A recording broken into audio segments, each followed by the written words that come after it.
కాకుండా ఎవరు సీఎం ఉన్నా అల్లు అర్జున్ సీఎం ఉన్నప్పుడు కూడా ఆ సంఘటన ఖచ్చితంగా అరెస్ట్ చేసే వాళ్ళు ఉండవచ్చు, దాంట్లో తప్పుపట్టే అవసరం అని చెప్పి మాట్లాడు.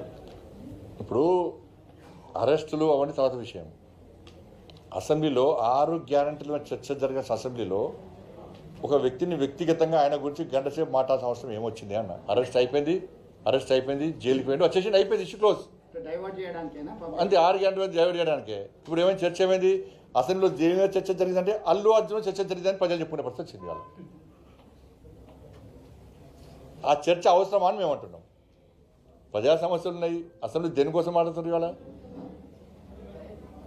ఇప్పుడు ఇష్యూ అయిపోయింది, క్లోజ్ అయిపోయింది, ఇష్యూ క్లోజ్ అయిపోయింది. అరెస్ట్ చేసారు, జైలుకి పోయారు, జైలుకి వచ్చారు. ప్రభుత్వం చట్టం తన పని తాను చేసుకుని చెప్పి ముఖ్యమంత్రి చెప్పిండు, చట్టం తన పని తాను చేసుకున్నది అయిపోయింది. మళ్ళీ చట్టం గురించి ఈయనది మాట్లాడారు అసెంబ్లీలో అంటున్నా. అంత అవసరం ఏమొచ్చింది? ఇది నాకు తెలిసి ఇది అల్లు అర్జున్ గారికి రేవంత్ రెడ్డి గారి మధ్యలో ఏదో చెడినట్టున్నది. అంటే నాకైతే ఒక డౌట్ వస్తుంది అది. లేకుంటే గింత ఎందుకు వస్తుంది ఒక వ్యక్తి గురించి? అట్లా ఈరోజు చాలామంది ఉన్నారు తెలంగాణలో. ఇప్పుడు 1000 కోట్ల ఇది కలెక్షన్ వచ్చిందట. ఎన్ని?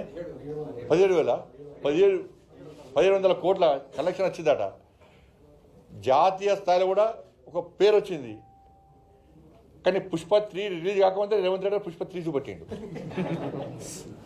ఇవాళ. ఇది ఏందో ఉంది ఇద్దరి మధ్యలో. మరి ఆయన ఎత్తలేడు, ఈయన ఎత్తలేడు, మధ్యలో మిగతా పిచ్చలేకపోతున్నారు. ఏదో చెడింది అది. 14% ఇంకా ఉండొచ్చు వాళ్ళు రకరకాల జరుగుతుంది అది. దాని మీద ఇప్పుడు లాస్ట్కి ఏమే ఎవరైతే ఫిర్యాదు చేసి ఉంటే ఆయనే కాన్ఫిడెంట్ తీసుకునే ఇలా ఏమయ్యే పరిస్థితి వాళ్ళ తండ్రే భర్తనే ఇలా ఫిర్యాదు రేట్ తీసుకునే. మరి ఆయన ప్రభుత్వం నమ్మకం ఉందా లేకుంటే అల్లు అర్జున్ గారి నమ్మకం ఉందా? ప్రభుత్వం మీద నమ్మకం లేకనే కదా రిటర్న్ తీసుకున్నది. మరి నమ్మకంగా కుటుంబాన్ని కూడా నమ్మకం విశ్వాసం కుదుర్చగలిగిపోయింది ప్రభుత్వం ఇది, చేతగాని ప్రభుత్వం ఇది.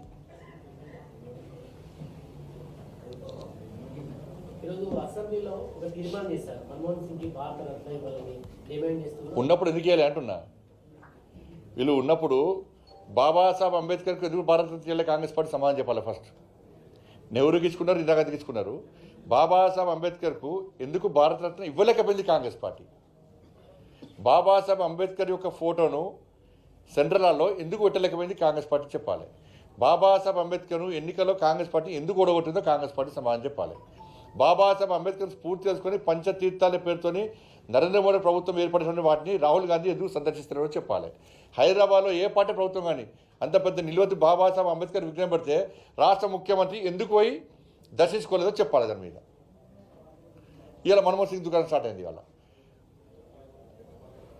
మన్మోహన్ సింగ్ యొక్క అంత్యక్రియలు ఇలా ప్రధానమంత్రి గారు ముందే క్యాబినెట్ స్పందించి ఢిల్లీలో అంత్యక్రియలు చేస్తామని స్పందించింది కాబట్టి ఇలా కాంగ్రెస్ పార్టీ మన్మోహన్ సింగ్ గారి అంత్యక్రియలు చేసే అవకాశం ఇచ్చింది ఢిల్లీలో. లేకుండా తీసుకుపోయి ఇంకొక ఎదురాలు ఇదిగా తీసుకుపోయి. ఎందుకంటే వీపీ సింగ్ది ఏనియలే, పివి నరసింహరావును శివానికి ఆలనీయలే, ప్రణబ్ ముఖర్జీ అదే పరిస్థితి. ప్రణబ్ ముఖర్జీ గారు కూడా ఇంకా పార్లమెంట్లో తెలంగాణ బిల్లు యుద్ధం జరిగినప్పుడు ఆమోదించినప్పుడు మన్మోహన్ సింగ్ ముస్లిం పెట్టి సోనియా గాంధీ దేవత అనే ఇచ్చేది ఎవరు?